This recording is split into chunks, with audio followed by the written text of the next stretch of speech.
What does a weatherman, fortune teller, and day trader all have in common? They're in the business of predicting the future. Game developers too must predict the future when world building. What currency will people use? What vehicles will people drive? And what weapons will be wielded on the battlefield? This is the story of the adaptive combat rifle.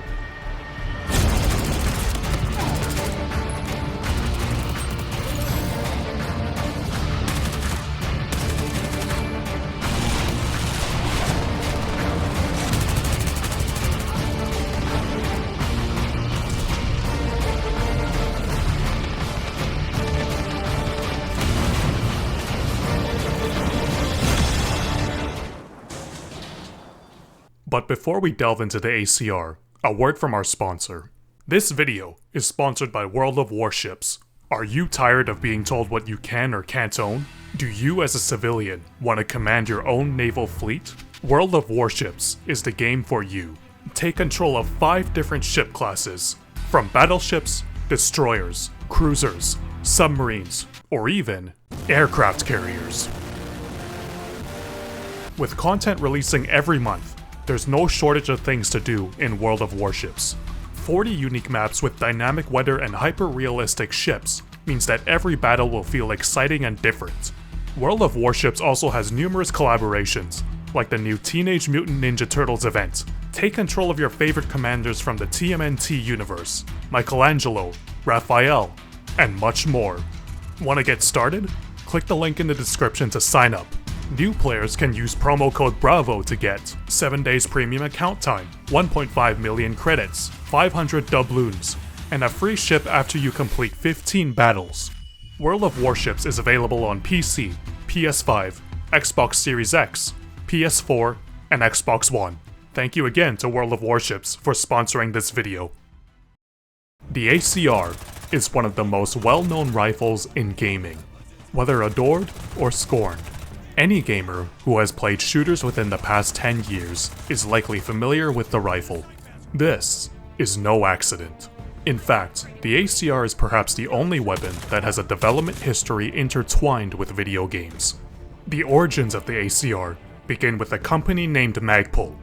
Founded in 1999 by a former Force Recon Marine, the business specializes in producing high-quality polymer firearm parts and accessories. Born out of a desire to improve upon issued military equipment, the company filled a niche by producing products that made using a gun easier.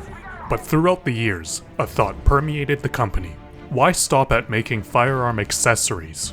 2007 was a big year for Magpul. At that year's SHOT Show, the biggest firearm industry show in the world, the company revealed their first firearm design, the Magpul Masada.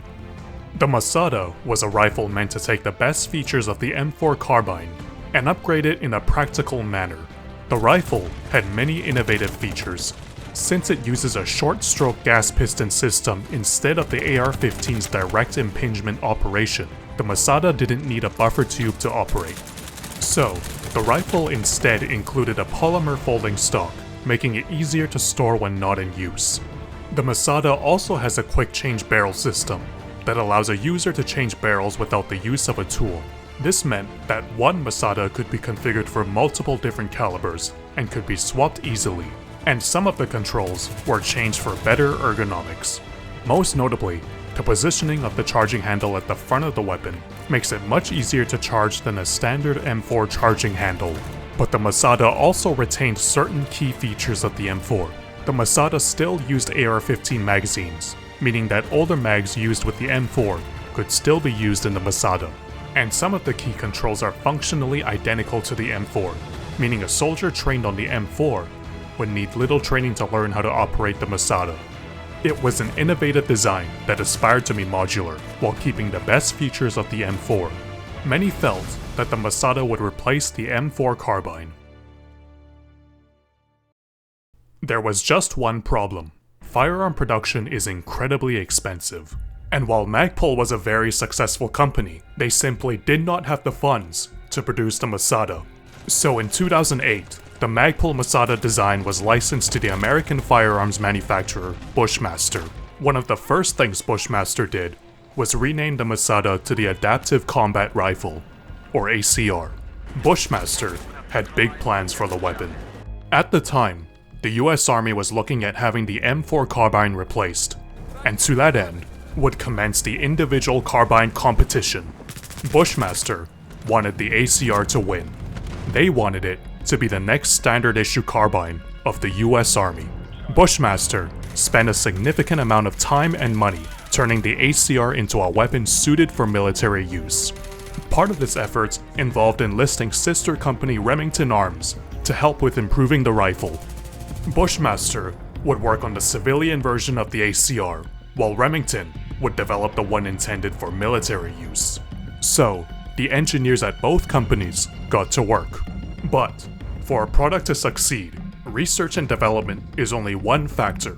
A crucial component to the performance of a new product is marketing. What you buying? At the time, firearm marketing was relatively archaic compared to other products. Ads for new weapons were mostly limited to print magazines, product displays at gun shows, or simple word of mouth.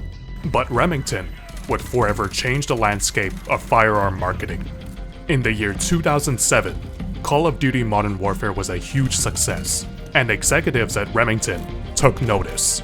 They recognized that popular first-person shooters had the potential to draw in new firearm owners, and Remington wanted their products to be at the forefront of these gamers' minds. So, Remington and Activision signed a deal to have the ACR appear in both Modern Warfare 2 and 3. It was a mutually beneficial agreement.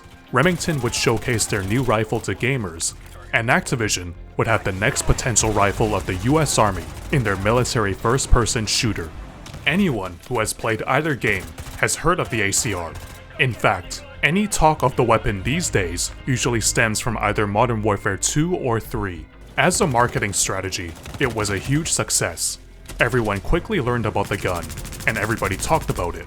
Of course, the ACR in video games didn't stay within Call of Duty. Soon, other shooters began implementing the weapon as well. As far as games were concerned, the ACR was a hit. It seemed to have all the makings of a military weapon. Unlike some other proposed firearms, the ACR seemed to strike a perfect balance between innovation and tradition. But to this day, the ACR has never been used in significant numbers by any military. So, what happened?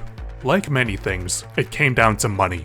The ACR was submitted for testing in the individual carbine competition and qualified, but in 2013, the competition was cancelled entirely. One of the stated reasons for the cancellation was that none of the weapons tested were a significant enough improvement over the M4 carbine. No specific data on how the weapons performed during the tests has ever been released by the US Army. So to this day, no one knows how the ACR held up in military trials. All the US Army has stated is that the weapons were generally less reliable than expected, potentially caused by a switch to more powerful ammunition. But whatever the true reason, the decision sealed the fate of the ACR. Bushmaster's rifle would not be adopted by the US Army. Perhaps it was for the better, because while the ACR had many advantages on paper, it had a lot of issues in practice. One of the main disadvantages of the ACR is its weight. In theory, the polymer body should make the weapon lighter than rifles made of metal.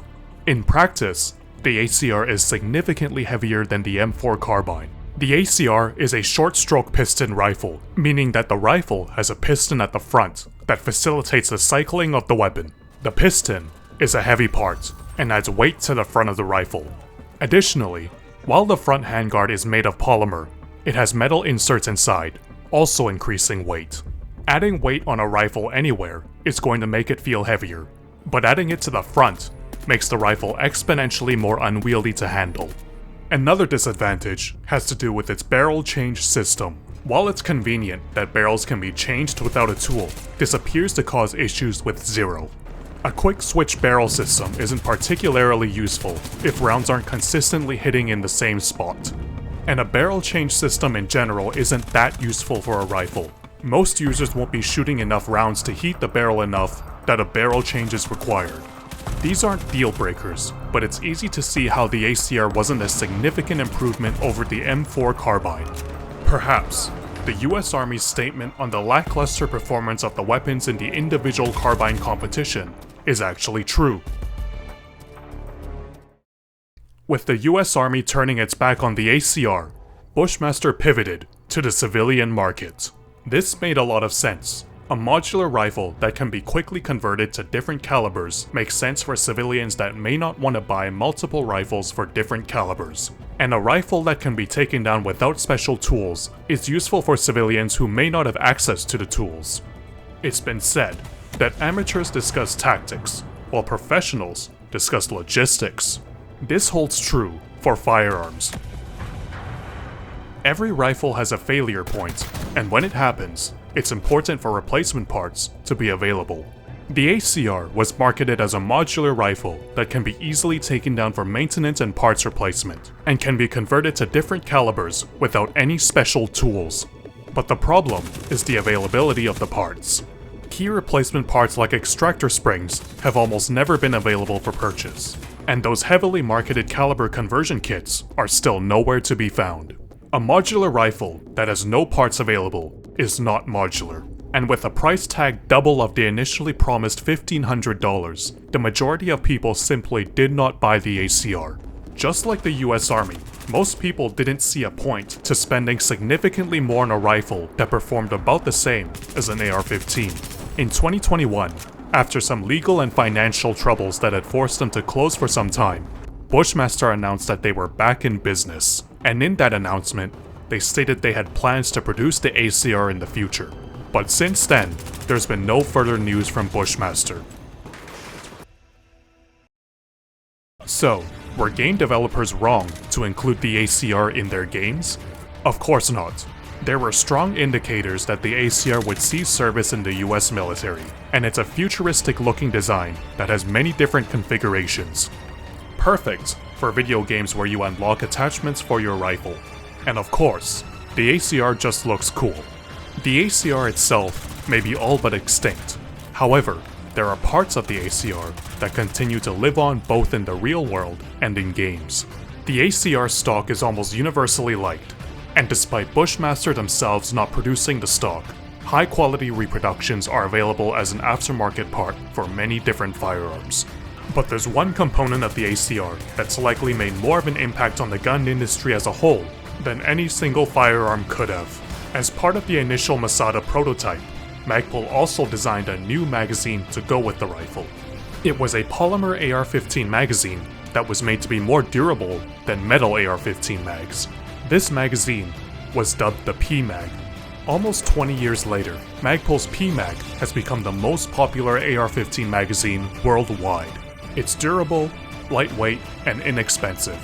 Whether it's military, law enforcement, or civilian use, the PMAG is used by almost everyone. With the PMAG family now extending beyond AR-15s, it's hard to believe a magazine designed for a now defunct rifle has had such a huge impact on so many different firearms. If there's one word that can describe the ACR, it would be potential. It had the potential to be a rifle fielded by militaries around the world. It had the potential to be a favorite among civilian shooters, and it had the potential to revolutionize firearm design. Human nature is to recognize potential, and the ACR had potential in spades. It's no surprise then that the gun has shown up in so many games. It's always interesting to look back at what could have been. Flying cars, robot butlers, and adaptive combat rifles. In an alternative timeline, the ACR could have been the versatile weapon that dominated the modern battlefield. But as it is, the ACR has been regulated to being a fond memory for a generation of gamers. Few rifles ever reached a pedigree of being a military service weapon. The ACR came close. And though it may ultimately have not been chosen, the impact of the ACR on modern firearms and video games is significant. The ACR may never have been in a fight, but through video games, the rifle inspired a generation to take up arms. Thank you for watching. And remember to check out the link below to sign up for World of Warships.